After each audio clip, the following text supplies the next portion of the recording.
I got an idea. Eeny, meeny, miny, mo.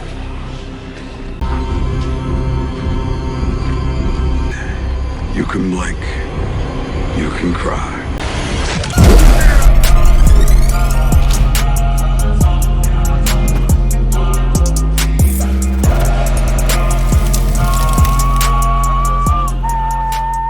Little pig, little pig. Let me in. Welcome back to the arcade. It's been quite some time since I did one of these GJX World Gaming Tour videos with reactions and news updates, but today is quite possibly the best day to do it. I apologize for my lack of uploads here the last 2 weeks. I've been back in the gym, had to get my mental, trying to get my physical back right, so that has caused me to sacrifice a lot of time sitting in this chair, and I've been playing Assassin's Creed Shadows, doing a playthrough, and that's taking up a lot of my time. But now that that is out the way, and today we have some brand new details about Phantom Blade Zero. This past weekend was GDC in San Francisco. That's a big gaming convention that's primarily for game devs, but for a lot of game studios to come there and show off some of their games, to try to get investors, to try to get people hyped about the game. And they also have an award, which Black Myth Wukong also won as well. And they was not able to be there. They did make a statement on their Twitter account, but I have a sneaky DLC speculation that I believe this is why they wasn't there. But again, speculation. But we also have some brand new gameplay for another game called Cronos The New Dawn, which looks insane, especially if you're a Dead Space horror type fan. Also, the Bustling World, which is another upcoming Chinese dev game that we've been excited about. They was also at GDC showing off their games. Their booth looked amazing, and a few other game updates that we spoke about here on the channel that I want to give y'all some updates on. I will have time stuff down below, but the reason I have Lucille in my hand and not my golden staff is because we have a little bit of spice today. Now, I didn't want this to be a totally negative video because one of the last videos I uploaded was about me being excited about Lost Soul Aside. Upon uploading that video, especially on the Bilibili side, it was brought to my attention that a lot of Chinese gamers are not happy with the game studio, are not looking to purchase and support that game due to some racist comments they have made about Chinese gamers, which was insane. So we're going to talk about that, kind of let y'all know my thoughts on it and what the plan will be going forward as for covering it here on this channel, in particular on my Bilibili channel. And also, Wuchang Fallen Feathers is another upcoming Chinese dev game that looks amazing, but their marketing tactics has not been what I would say the route they should be going, at least on Twitter. I'm gonna give y'all my gripes about that as well too. But with that being said, before I forget, a few weeks ago, a guy reached out to me named Victor, that was the creator of this that's called the VAGABOND. Now I know in China in particular, mobile gaming is like the #1 gaming source over there. So initially I was just like, why would I need a mobile gaming controller? But then he sent it to me, and this thing is absolutely amazing. I mean, the packaging alone, like the presentation, and has the different adapters. You're going to see some b-roll here because I don't have the proper setup to be able to unbox things and kind of showcase the way it needs to be. But these things here, like they light up neon. You can put your phone here. A game like Where the Winds Meet or Wandering Waves, and a lot of these Chinese mobile games that a lot of you are playing right now. I don't have a promo code or anything, but I will leave a link down in the description below. It's Victor. This was well overdue. I was supposed to make this video probably like 3 weeks ago. Shit's been crazy, bro. I just want to say thank you so much, man. I want to showcase it here on the channel on a video like this. Pick it up on Amazon. This thing is unbelievable, bro. So that's the ones. With all that being said, please drop a like on the video, comment your thoughts about anything down below. If you missed my Assassin's Creed Shadows part 1 and you're interested in it, please check it out. It's a long video, and any support would be greatly appreciated. Without further ado,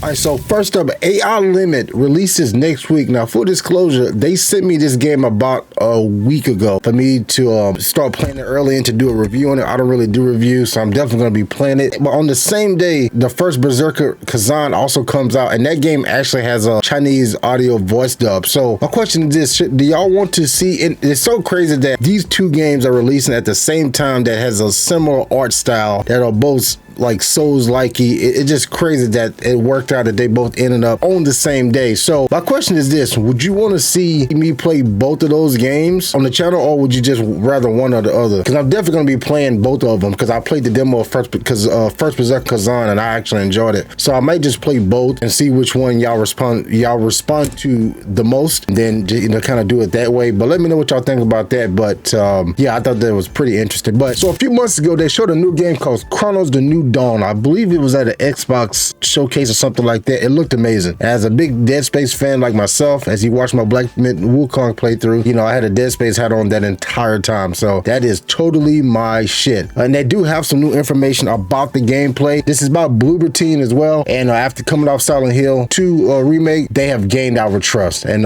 just from looking at this game and some of the new gameplay snippets that we received, it looks like they're going to do it again. So it's inspired by The Thing, Dead Space, and Dark Souls. It's a sci-fi survival horror. You play as a traveler in or sent to ruins of human civilization. You're searching for time rifts. You get to jump back in time to extract people who didn't survive the apocalypse. Travelers are all the only ones who can survive travel and encounter ahead. The creatures are called orphans because they are what are left of humanity. So they can morph into different forms. There will be ladders, huge walls of flesh, maybe aliens. Sounds like some disgusting shit, and I'm all here for it. They have melee combat. There will be boss fights. There will be a dismemberment system. They have flamethrowers and all other crazy type of weapons.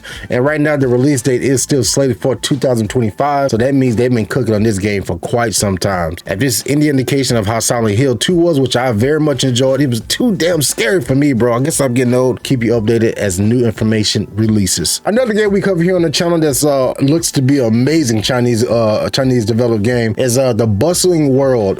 We looked at this maybe a few months ago, and it was over at GDC as well. They had a full boot set up. Look at this with the game playing in the background. This just looks absolutely beautiful, man. Look at that. That looks great. So a lot of people was playing the game at GDC. I should have went. I didn't know. But this time next year, I'm absolutely, there we go. They're gonna, yeah, it's the open world RPG set in ancient China. But anyway, yeah, so this game looks spectacular, man. And I was just so jealous that I wasn't able to be there. But hopefully if they're at GDC and they're showing the game off, then they may be getting closer and closer to release, especially if they having hands-on previews. As a lot of other games, as one of the games we've talked about many times here on this channel is called Wuchang Fallen Feathers. As y'all know, a lot of you know, I've been covering this game since the very beginning. Initially, I had some harsh words for it because before they changed the Unreal Engine 5 and they completely went back and changed the entire combat system, you know, it was literally like a copy and paste of Bloodborne. But they changed it, they made the game their own, and it looks amazing. The gameplay's been looking amazing, and of course we've been very excited for it. Digital Trends, apparently they got to get hands-on with the game at GDC themselves, and look at the headline they put: Wuchang Fallen Feathers may just satiate your Bloodborne appetite. I will leave this full article link down in the description below for you. And basically what they said was, I went hands-on with Laser Games Wuchang Fallen Feathers at GDC 2025. I found and tried a true Souls-like through and through, albeit with a faster paced combat that feels reminiscent of Bloodborne than other From Software games. Closest thing you're going to be to getting a follow-up to Bloodborne, so just play this and it kind of scratch your appetite, which I truly believe that Liza P absolutely did that, but that video is still to come. He said, I explored a couple Wuchang Fallen Feathers levels and took some really difficult bosses. Exploration takes cues from old school From Software Souls games, mostly sending me through interconnected paths with tough enemies scattered about. Some enemies won't immediately attach Wuchang on sight, but others will. When that happens, it's time to fight. In typical Souls-like fashion, enemies hit hard. Players have limited portions to heal with. As such, Wuchang Fallen Feathers requires players to be smart with their attack and dodge and parry frequently. There will be many different weapons to choose from and builds to create in the final version, but for this demo, I mostly used 2 small swords, a spear, and some spells to fight. I know a lot of people are not going to like that because a lot of people are just fed up and they're just tired of Souls-like and they just want to play the game without getting their ass whooped. But that's not my gripe. My gripe is this. So if you've been on the internet within this last year, especially in the gaming world, which as I imagine you have if you're watching this video, you know it has become absolutely insufferable online just to simply enjoy a game. I mean, it is like a task. And for someone like myself who has to be on the internet because of marketing and networking, like I cannot get away from it. And in particular, the number one thing that's just swept the freaking nation when it comes to video game discourse is of course the woke, anti-woke, DEI, blah, blah, blah, all that bullshit. So now it's so far to the point gone now that any game that shows like a woman and she's doesn't have double ZZ titties or a big blowout ass, or she doesn't look like Sydney Sweeney, and all of a sudden the game is woke, the game is trash, blah, blah, blah, blah. And all these grifters, these fucking basement dwellers that do nothing but sit on the internet and fucking type and do this, that has no life and sit there and just bitch and bitch and bitch and bitch. These are the people like Grum's, other accounts that I've blocked, I can't even remember the names of. stuff. But up to the point now, I just completely block it, shut it out, and that's the best way. We gotta, if you really want to get back to trying to heal gaming, to gaming just being right in the middle, everyone's having fun,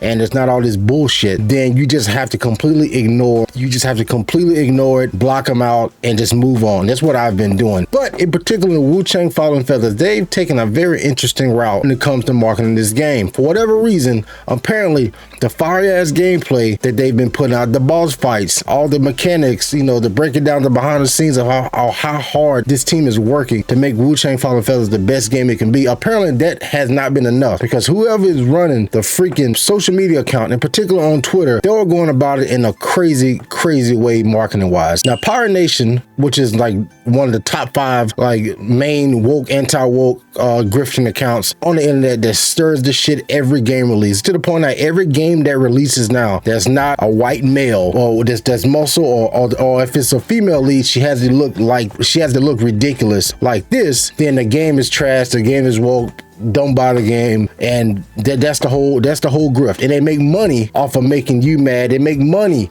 off of talking shit about these games. Is that they're not gamers, they're a fucking virus, they're a fucking cancer. It makes me so angry. It's so infuriating because it's exhausting. We just want to play games, and as soon as they put a fucking normal looking woman in the game, all of a sudden it's woe because she don't have titties like this. Going back to my point, I told y'all we was prickly today. Yeah, I'm evil, but have you seen my tits? This is what Pirate Nation put out, right? So underneath this, of course, because I followed Wuchang Fallen Feathers, Wuchang put this. They replied under this with this shit here, which is disgusting. But I get it. But I'm just like, why are they replying to an account like this? That main purpose is what I just expressed for. Then here recently, they put out this way: we're climbing to 30K followers and the view is getting better and better. Let's reach the top together and follow and reveal what's been hiding at the peak. This is the photo they put. And I get it. Sex sells. But if you look underneath this shit, it's just gooners, bro. Goon is gooning. Goon is gooning. Goon is getting. And I mean, this is the crowd that attracts. This is the crowd. Is the people that only want sex dolls in video games and not actual video game characters with good stories, no shit like that. And again, I'm a fucking hypocrite because I've done it too on this channel. If you look at one of my most successful shorts that I put, it was a Wuchang Fallen Feathers videos, and it was and I put the eye emoji like, hey, Wuchang has these developers locked in, and the screen grab I chose is the shot when he got the girl that has her cleavage out.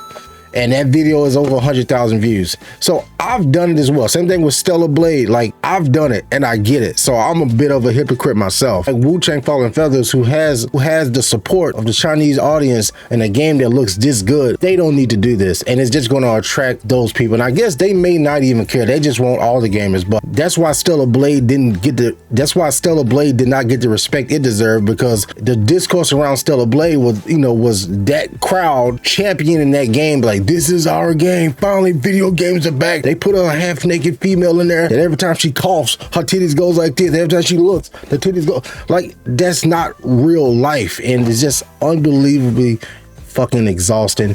So besides that, I hope this is not the full direction they are going with marketing this game. Here lately, they was over at GDC, as I mentioned before. Hopefully they end up going in the direction of showing off the game, because like Wukong, like Phantom Blade, like Where the Winds Meets, all these other games, the Bustling Worlds, all these other Chinese games that's coming out, they didn't need any of that shit. You know what they showed? Great gameplay. So Lost Solar Side, I did a video a few days ago just talking about, for one, I was excited for Lost Solar Side, and that being the original Chinese Hero Project game, that I was very excited for it. And the release date is the same day as Elden Ring Night Ring, and I was concerned because Elden Ring has such a big audience that loves the game, and Lost Solar Side may not get the shine that it deserves, in addition to Tides of Annihilation coming out that looks like a newer, better version, in my opinion, than Lost Solar Side. So, I figured, some people may be upset about that because, a lot of people was anticipating that game. But of course, I uploaded on my Billy channel, and I think this is the first time I actually got like a super negative reaction to a video. And it wasn't really about me, it's about the game. Like, hey, Chinese gamers who are not supporting Lost Solar Side because they're racist to us, or they're racist to you, or they call you the N-word. There's multiple comments. And I'm just like, I probably can show show some here on my, if I do my screen capture. And I was confused. I was like, what are they talking about? So I went over to Google and I went to Twitter, I went to Reddit, and over here in America, I couldn't really find anything. I found one Reddit thread that was talking about it. The main thing that this, it was a game designer on Lost Soul Aside. It wasn't a creator, it was a game designer, someone that was working on it. He said this: one sale from Chinese customers. Hey, if we lose one sale from Chinese customers, we'll gain 10 sales from black customers. And he said a couple more things after that that was just completely like racist and just idiotic. The whole thing just blows my mind. I don't understand it. It's weird, it's stupid. And initially, my initial thoughts was like, well, it wasn't the game creator that said it, it was someone on his team. So, you know, we can't blame the entire team for something stupid that one person says. So then I found another thread of a recent comment that the game creator was saying, that was addressing it, saying like, hey, we had just got on the team, it's brought to my attention, you know, he's been fired or let go. But the problem a lot of people had was that it seemed like he was protecting that person because they stayed on the team, I guess, a few weeks or a few months longer after that, so they felt like he was protecting them by not immediately firing that guy. And that I understand. And I was like, well, maybe this game designer was like in the middle of doing something and he just didn't want to fire him. But saying something that crazy, you gotta go immediately, because that's just only going to bring down your game, especially as a Chinese developer, as a Chinese studio, has someone talking about the Chinese gamers. That is so fucking dumb. Like, that's the craziest shit. I mean, I don't even know many black people that even play games that look like Lost Soul Aside. Most black people I know play like, I don't want to say that, but that's not like if it was like NBA 2K or Madden or like Mortal Kombat, that shit that I used to play before I became like a gamer, then yeah, but something like that, that just doesn't make any sense. So my thoughts is, I know a lot of people was telling me to boycott and not play the game. Listen, I'm going to play the game that y'all want to see. So if it's a game, and I'm telling you, here in America, the news hasn't broke over here. It hasn't been reported on IGN or GameSpot. Nobody is reporting it at all. So this is definitely a thing that's in China. So y'all gonna have to keep making noise to make the Americans and other countries know if you're really that passionate about it. But yeah, I still want to play the game because I can't blame, you know, all the other people that worked in this game for one person's stupidity, you know. So I'm still gonna play the game. Now, am I gonna play it on the channel for y'all? If y'all don't want to see it, then no, I'm not gonna play it. But I mean, maybe they have some time between now and then to kind of make up for that and do something to kind of gain the trust back of the Chinese gamers. But as of right now, it's falling to the bottom of my list of games I was hyped for. On top of it coming out the same day as one of my favorite game of all time, Elden Ring. So I don't know, man. Let me know, what do y'all think I should do? But most importantly, what are you gonna do? How do you feel? And I know I'm gonna get a lot of different answers on Bilibili than I am on my YouTube. So I'm interested to see how the two audiences come together and see what everyone is thinking on that. But yeah, man. So y'all know I like to keep it positive on this channel. Y'all will never really see me upset. So, but these last two things, I've been wanting to make a video about a week, but I didn't want to make a video that was just complete negative. So I was like, you know, I'm going to mix it in with my normal videos, so it's not just a negative video, and we still have some positivity to come out of it. And speaking of positivity, back to it. So I got a theory. A game theory. About Black Myth Wukong. Here recently at the GDC, as I said, they won another award just to show you that the game is absolutely incredible masterpiece. They won an award at the GDC, as a lot of the games that we've talked about here today was at the GDC. They said this: we are thrilled to announce that Black Myth Wukong has won Best Visual Art at the 2024 Game Developers Choice Awards. We are deeply grateful to the recognition from our peers worldwide, the incredible efforts of all the colleagues and partners, and the unwavering support of every player. Our team was on a company trip during the event, or we could have been there in person to accept the award. Going back to on the original development of Black Myth Wukong, they use a lot of real life locations that they took inspiration from, because I believe it's against the law in China, correct me if I'm wrong, to recreate an area in China like exactly. It has to be slightly different, but close enough that a lot of tourists that goes over there, just like I'm going to do when I go to China, and look at some of the real life locations that they found in Wukong, and they go visit those places in real life in China. So in my mind, if it was a company trip, I think they are looking at locations that they're building for the Black Myth Wukong DLC. Come on. Tell me I'm crazy. What else would a company trip be? They're definitely scouting and working on the Black Myth Wukong DLC. Now, when will we see this DLC? I give up. I don't know. Right now, I'm thinking 2026, to be honest. We're going to get Black Myth Wukong, and we're going to get Phantom Blade Zero in the same year. Black Myth Wukong DLC and Phantom Blade in 2026. That's what I truly believe. But that's just my theory on that. I mean, what else could they be doing a company trip for? I know this is super speculative, but I mean, what else we got? You know, we're hungry. We're feeding for more Black and Wukong news. I know I am. And so far, I mean, why would they put this little sneaky face like, you know, that's what they're doing. They scouting locations. I don't know. Let me know what you think about that down below. But lastly, but certainly not least, is the most anticipated, outside of Black Myth Wukong DLC, is 1,000,000% the most anticipated game to come out of China right now. Is Phantom Blade Zero. As y'all know, I've been keeping y'all updated since the very beginning. Now, one of my favorite creators, a boy Andy Cortez, that's a part of Kinda Funny, he recently got hands-on. I would imagine a few other people did as well too, but he definitely got hands-on at GDC to play Phantom Blade Zero. In particular, the boss fight from the Year of the Snake trailer, he was actually able to play that with his own controller on the PlayStation 5, and he had a few notes. And also, I will leave his YouTube channel, and I will leave his channel link down in the description below. Again, he's one of my top 3 YouTubers that I watch. I mean, he was the one that helped me get through Liza P, because I would go play, lose to a boss, I would go watch him, and of course I was already watching him on Kinda Funny. And what that team is able to do with only 11 people, that amount of content, live content they put out weekly, blows my mind. I'm a Kinda Funny best friend, so if you're one too, shout out to your boy. But anyway, so Andy was on Kinda Funny Games Daily, that I watch every single day. He was kind of giving like a breakdown of all the information that he acquired from his playtime during GDC.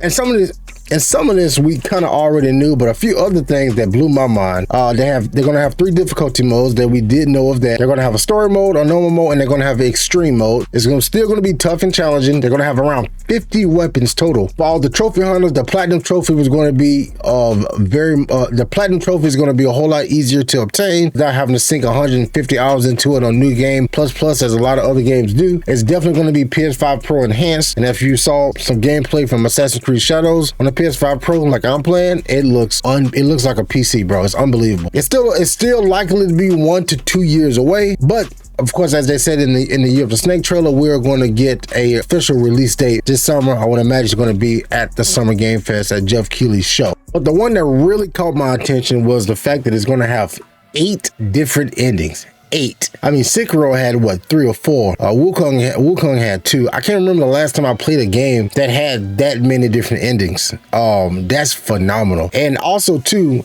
he said, and I've watched the interview like 3 times already, so I didn't even have to take notes. I just remembered that he was saying every trailer that we've seen so far that has like boss fights or mini boss fights, all of those was optional. Like the big boss we saw in the freaking Year of the Snake trailer that you may be seeing on the B-roll now, that was optional. So that wasn't even like a main boss. This game is going to be absolutely crazy. But for 8 endings, like the canon ending, the bad ending, the good ending, the what the fuck ending, I mean, it's going to be, I mean, I can't wait, bro. And the fact that it's going to have difficulty settings, as I was saying earlier about Wukong, that this is going to allow so many other people to play this game. And also, he said even after the extreme mode, they're going to have like a 4th difficulty that's like super psychotic. If I'm not mistaken, I may be wrong on that, but I'm pretty sure he said they're going to, but even past extreme, they're going to have this mode that doesn't have the pre prompts for the combos. Because normally now, you know, you just do L1 and square, and it automatically does like the God damn, to do those combos yourself. So I'm looking forward to it, man. And I was jealous. I ain't gonna hold y'all, man. I saw that. I said, what you mean people playing Phantom Blade Zero right now? So when I saw that, I emailed Will. I said, hey, bro, listen, I ain't pocket watching you, but if y'all got any previews or demos coming up, let me know. I would be there. I would fly there. Just give me the green light. So I hadn't heard anything back. I sent this yesterday.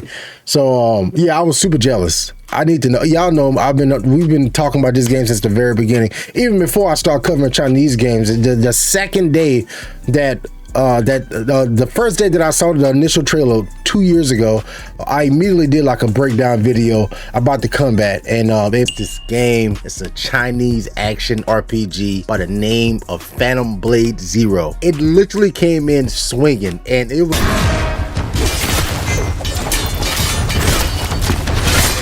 one of the most diverse combat systems display I believe I have seen, you know, other than watching like movies, but I couldn't quite put my finger on it.